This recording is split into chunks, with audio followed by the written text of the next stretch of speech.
大家好，歡迎收睇理財有風。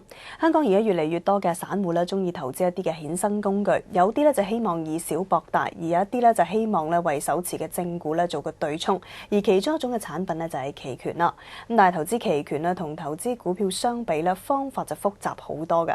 我哋呢一節嘅理財有風咧就會同證監會合作，揾嚟啦香港交易所交易科衍生產品市場總監黃愛玲 Irene， 咁同我哋講解下咧乜嘢係期權咧，同埋個策略咧係可以點樣運用㗎。Hello Irene， 你好。Hello Heidi， 你好。你好，我先同大家講解下究竟乜嘢係期權呢？咁其實期權係一種衍生嘅工具，咁有槓桿嘅效應嘅。咁買入咗期權嘅投資者咧，係可以喺到期日咧，或者係之前任何嘅交易日咧，就進行一個行使買或者賣相關資產嘅權利。咁其實期權咧就係可以咧受到呢個行使期權嘅機會率咧影響嘅。咁乜嘢可以影響呢個機會率咧？例如行使價高低啦。期權年期嘅長短啦，同埋波幅等等嘅。嗱，有呢啲因素影響啊，但係喺投資上面咧，即係究竟佢嘅作用係啲乜嘢咧，或者佢嘅特質又係啲乜嘢咧？咁大部分嘅投資者咧，咁其實都係會買賣股票啦。咁佢希望買咗個股票咧，就先喺低位買入，然後高位就沽出嘅。咁但係咧，期權有一個好特別嘅地方，就係無論嗰個股票係升或者跌，或者係一個牛皮市咧。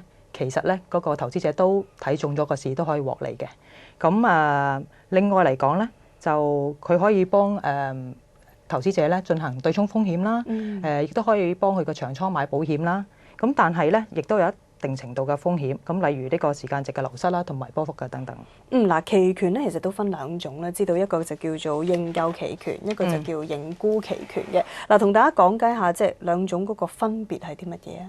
咁其實咧，如果買咗一個認購期權嘅投資者咧，佢係可以喺一個指定嘅日子或之前嘅任何交易日咧，就以一個指定嘅價格買入咗一個預定數量嘅正股。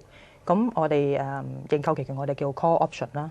咁認沽期權 put option 咧，就係買家咧，如果買咗個 put option 咧，就可以喺指定嘅日子或者之前咧，以一個指定嘅價格咧，就沽出預定數量嘅正股啦。有冇啲例子可以具體啲話俾大家聽究竟操作係點咧？可以嘅。咁例如而家個正股係70蚊啦。咁如果個投資者係睇好後市嘅，咁佢覺得咧喺6月尾嘅時候咧，嗰個股價係會升穿75蚊嘅。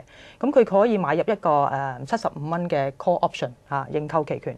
咁如果到咗到期日或者之前咧係升穿75蚊，例如去到78蚊咁樣，咁個投資者可以行使呢個喺75蚊買入嘅權利。咁即係話喺78蚊減翻75蚊，佢本來係獲利咗3蚊，但係可能佢俾咗1蚊嘅期權金，咁即係話 total 佢係獲利咗2蚊啦，咁佢就俾咗1蚊，但係佢收翻2蚊，咁即係其實佢有1倍嘅進帳噶啦。嗱，咁樣聽落咧，嗰個即係操作咧，同而家市面上成日講嘅窩輪咧，好相似。有冇啲咩分別咧？其實係好相似嘅，因為其實窩輪咧，其實係等於期權嘅一部分。咁但係咧普遍嚟講咧，市場嘅投資者咧就只可以買入窩輪即係買call warrant 啦，或者係買 put warrant 嘅。咁期權有個特別咧，就係你其實可以做咗發行商窩輪發行商嘅角色，即係你可以沽出認購期權或者沽出認沽期權。咁或者我試舉一啲例子啦喺唔同嘅情況底下又點樣用一啲期權啦。咁例如第一種方法咧，我哋就可以買入一個認購期權。咁呢個情況咧係點樣用法嘅咧？但係當投資者咧就係睇好後市，咁佢可以做一個以小博大嘅槓桿效應。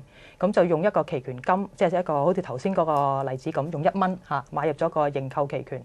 咁如果佢升到去78蚊嘅時候，咁就可以從而獲利啦。咁至於相反啦，如果個投資者其實覺得喺6月尾都唔會升穿75蚊嘅，咁其實佢咧就可以沽出一個認購嘅期權，沽出一個75蚊嘅 call 喺呢個情況底下。咁如果真係升唔穿啦，喺到期日或之前咧，其實佢可以收咗呢個1蚊嘅期權金。咁呢個咧可以幫助佢咧，其實喺嗰個投資嘅收益嚇。咁但係要注意㗎啦，但係萬一係真係升穿咗咧，其實投資者係要喺正股度咧買翻嗰個股票咧嚟進行佢嘅對沖嘅。嗱，如果我想為我手上面嘅持倉去買個保險嘅話，策略又應該點做咧？其實你可以買入一個 put option 嘅，咁即係認沽期權啦。咁例如用翻頭先嘅例子啦，咁而家正股價係70蚊，咁你就可以買入一個65蚊嘅 put。咁如果咧正股價咧係跌穿65蚊嘅，咁其實由你65蚊至到跌穿咗，譬如去到60蚊嗰個價格咧，你中間咧嘅損失係受到保護㗎啦。係啦，咁但係相反嚟講啦，好似頭先咁講，如果你覺得本來佢係唔會跌穿65蚊嘅，咁你沽咗一個65蚊嘅 put 喎，咁啊收咗1蚊嘅期權金啦。咁但係好唔好彩啦？今次咧就個大市咧就跌到去63蚊啦。咁啊，你都係要履行呢個喺65蚊咧買翻嗰隻股票嘅責任嚟嘅。咁喺一個即係股災嘅情況底下咧，例如如果佢跌到去50蚊啦，你都係要用65蚊嚟履行呢個責任㗎。咁所以咧，投資者咧適宜即係評價翻佢個風險嚇，即係有足夠嘅錢咧嚟去履行佢嘅合約啦。嗱，如果講緊投資者要講緊沽空一個期權嘅，又要留意啲乜嘢咧？同埋嗰個風險又牽涉啲乜嘢咧？咁好似頭先咁講啦，如果你係沽空咗期權嘅，咁因為同買入唔同，你買入期權嘅時候咧，你係唔會俾受到有 margin call 嘅，因為你買入期權嘅時候，你最多都係付出咗呢個買入期權嗰個期權金嘅啫，最多係輸晒所有嘅期權金嚇。咁但係如果你沽出期權嘅時候咧，其實你係需要擺一個 margin 喺你嘅經紀戶口度嘅，而你呢個 margin 嘅大小咧係會受到個波幅大細影響啦，亦都可以受到你嘅經紀對你嘅風險嘅評價啦。咁所以投資者咧最好就係確保佢哋有足夠嘅能力去履行合約啦。好啊，咁呢節咧唔該晒 Irene 啦，詳盡咁同我哋講解咗乜嘢叫做期權啦，同埋當中個策略運用嘅。呢一節嘅理財有方嚟到呢度。